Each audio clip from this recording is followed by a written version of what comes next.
एक ऐसी कहानी जिसमें पोटेंशियल तो बहुत था, लेकिन जब एग्जीक्यूट करने की बारी आई तो सिनेमा अपनी ही कहानी भूल बैठा। जी हाँ दोस्तों, जो मेरा डर था वो सच साबित हुआ। बात करेंगे आज माया सभा की। वैसे मैं पहले ही बता दूं, इस मूवी का नाम माया सभा नहीं, मय सभा है। देखने में माया सभा ही लगता है, लिखा हुआ माया सभा ही है, लेकिन जो थिएटर में वो लोग बार बार प्रोनाउंस करते हैं, मूवी में जब थिएटर में वो लोग प्रोनाउंस करते हैं तब हमें समझ में आता है कि ये माया सभा नहीं, मय सभा है। तो चलिए शुरू करते हैं इसका रिव्यू। ये कोई मास मूवी नहीं है, ये अंधेरे में सिनेमा लवर्स को ढूंढती है। जी हाँ, अगर आपको dark movie with minimum people, ऐसी मूवीज ज्यादा पसंद आती है जो जिससे आप दिल से नहीं दिमाग से ज्यादा जुड़ पाते हो, तो ये मूवी आपके लिए बनी है। मूवी की बात करूँ तो मूवी बहुत ही डार्क टोन में बनाई गई है, लेकिन फिर भी जिन्हें ऐसी टाइप की मूवी पसंद आती है उनको ये मूवी जरूर पसंद आएगी। इस कहानी में दिखाया गया है परमेश्वर। जी जी, वो ऊपर वाला परमेश्वर नहीं, जावेद जाफरी, जिनका नाम परमेश्वर है। एक जमाने में वो बहुत बड़े प्रोड्यूसर थे, प्रोड्यूसर डायरेक्टर थे, और उनका ये खुद का एक थिएटर था। लेकिन उनकी बीवी की बेवफाई ने उन्हें इस कदर तोड़ दिया कि उन्होंने दुनिया से अपना रिश्ता ही तोड़ लिया और अकेले इस थिएटर के बादशाह बन बैठे, जहां पर ये थिएटर उनके लिए एक किंगडम की तरह था, जहां वो सिर्फ वही राज कर सकते थे और उनके किंगडम में जिसे वो चाहते थे वही रहेगा, बाकी कोई नहीं। जावेद जाफरी की बात करें तो जावेद जाफरी ने इस रोल को निभाया नहीं, जिया है। अगर मूवी का सबसे बड़ा प्लस पॉइंट है तो वो है जावेद जाफरी।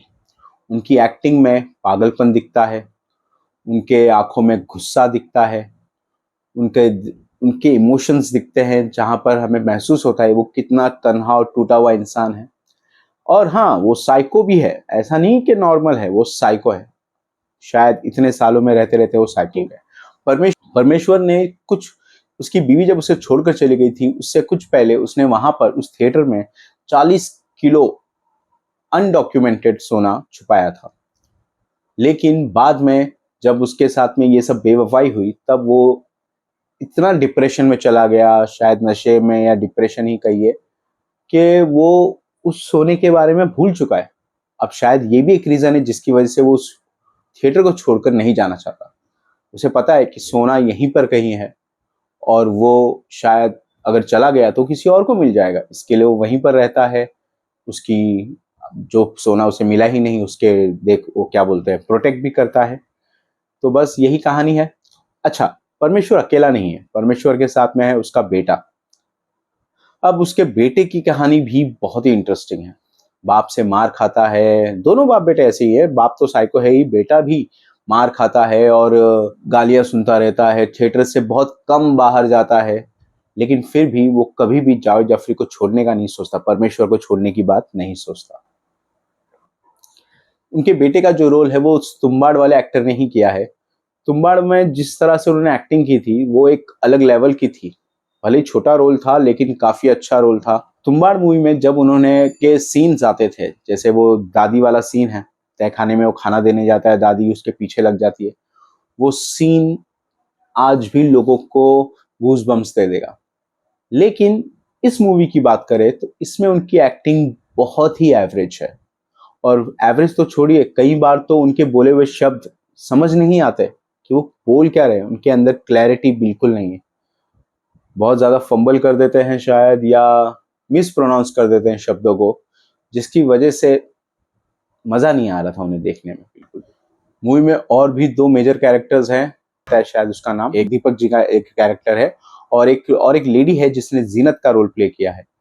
इन दोनों कैरेक्टर ने काफी अच्छा काम किया है, आप इनसे बने रहते हो। उनमें से जो दीपक जी है वो तुम्बाड़ में भी थे। मूवी जो है वो ग्रीड के बारे में है।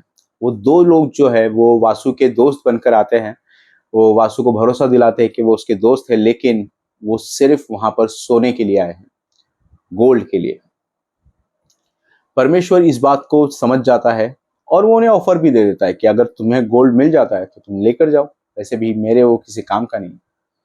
इस तरह से वो उन्हें ऑफर भी देता है, लेकिन फिर भी उनकी मैनिपुलेशन, उनकी चीजें देखकर परमेश्वर का फ्यूज उड़ जाता है। और एंड में बहुत सारी ऐसी घटनाएं होती है जो आपको मूवी देखकर ही समझ में आनी चाहिए। अगर आप उसके बारे में देख लोगे तो कहानी में कुछ बचेगा ही नहीं, क्योंकि मैंने कहा ना, कहानी बहुत ही सिंपल रखी गई है लेकिन काफ़ी डार्क टोन में रखी गई है। तो बस आपको इसकी कहानी को देखना है, और मुझे तो ऐसा लगता है कि बहुत सारे लोग इसके कहानी को कनेक्ट भी नहीं कर पाएंगे, उन्हें समझ भी नहीं आएगा ये क्या क्या बता रहा है। जब लेकिन पूरी मूवी खत्म हो जाएगी तब थोड़ा बहुत आप समझ पाओगे। और जैसे मैंने बताया ना, मूवी का एग्जीक्यूशन इतना बेकार है कि हम कहानी से परे हो जाते हैं। हम बस उसकी जो सिनेमेटोग्राफी है वो बहुत बढ़िया है। इतने कम बजट में इतनी रिच मूवी बनाना, ये तो सीखना चाहिए उनसे। ये उस डायरेक्टर से सीखना चाहिए कि उन्होंने इतने कम बजट में इतनी बेहतरीन दिखने वाली, जो दिखने में काफी रिच होती है, हर एक फ्रेम जो है ना वो एक वॉलपेपर की तरह होता है। बड़ी बड़ी 700-800 करोड़ की बजट की मूवी भी इतनी अच्छे से नहीं बनती, जबकि इसका बजट तो मुझे लगता है हार्डली 20 करोड़ रहा होगा या उससे भी कम। लेकिन फिर भी मूवी काफी दिखने में काफी रिच है। हाँ, एक मास, टिपिकल मास मसाला जैसी नहीं है, और ना ही ये कोई एंटरटेनिंग मूवी है। मूवी का नरेशन इतना वीक है कि मूवी में जब भी कोई टेंशन बिल्ड होने लगता है, थोड़ी देर में ही वो टेंशन अपने आप ही टूट जाता है और हम उससे जुड़ ही नहीं पाते। तो execution, again execution was the main problem. अगर अपने फाइनल वर्डिक्ट की बात करूं, तो जिन लोगों को ऐसी डार्क मूवी देखना पसंद है उनके लिए ये मूवी बहुत सही है, वो इसे देखकर एंजॉय कर सकते हैं। लेकिन मेजॉरिटी ऑडियंस इसके साथ नहीं जुड़ सकती। वैसे मुझे मूवी ठीक लगी, मुझे ऐसा कुछ, लेकिन क्योंकि मुझे बुरा इस बात का लग रहा है क्योंकि मेरी एक्सपेक्टेशन बहुत ज़्यादा थी। मैंने, आप जैसे मेरे इसके टीजर के बाद, ट्रेलर और टीजर में ही मैंने इसके बताया था वीडियो में कि मुझे इससे बहुत बड़ी उम्मीदें हैं। मुझे लग रहा था ये एक मास्टरपीस होगी, लेकिन ये वैसी नहीं है। मास्टरपीस तो नहीं है, एक ऑर्डिनरी मूवी है।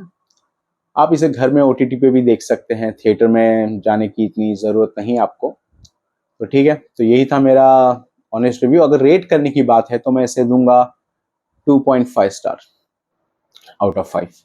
अगर आपने ये मूवी देखी है तो प्लीज इसे मुझे कमेंट में बताइए कि आपको ये मूवी कैसी लगी, और क्या आपकी भी एक्सपेक्टेशन हाई थी या आपको लगा था कि नहीं ये वैसी रहेगी ही नहीं बिल्कुल। तो दोस्तों, ये था मेरा ऑनेस्ट रिव्यू फॉर माय सभा। और जाते जाते यही कहूँगा दोस्तों, चैनल ग्रो कर रहा है, उसके लिए बहुत बहुत थैंक यू। आप में से बहुत सारे लोग ने मुझे सब्सक्राइब किया, इतनी जल्दी मुझे 120 सब्सक्राइबर्स मिल गए, वो बहुत बड़ी बात है मेरे लिए। आगे भी इसी तरह से सपोर्ट दे दीजिए, और जितना हो सके उतना, जिन लोगों ने लाइक करे, कमेंट में अपनी राय बताएं, और मैं आगे भी और भी वीडियो लाता रहूँगा आपके अपने चैनल में जिसका नाम है एपी पॉपकॉर्न पिक्स। मैं हूँ आपका दोस्त और होस्ट एपी। अलविदा कहता हूँ, मिलते हैं अगले वीडियो में, तब तक के लिए टेक केयर।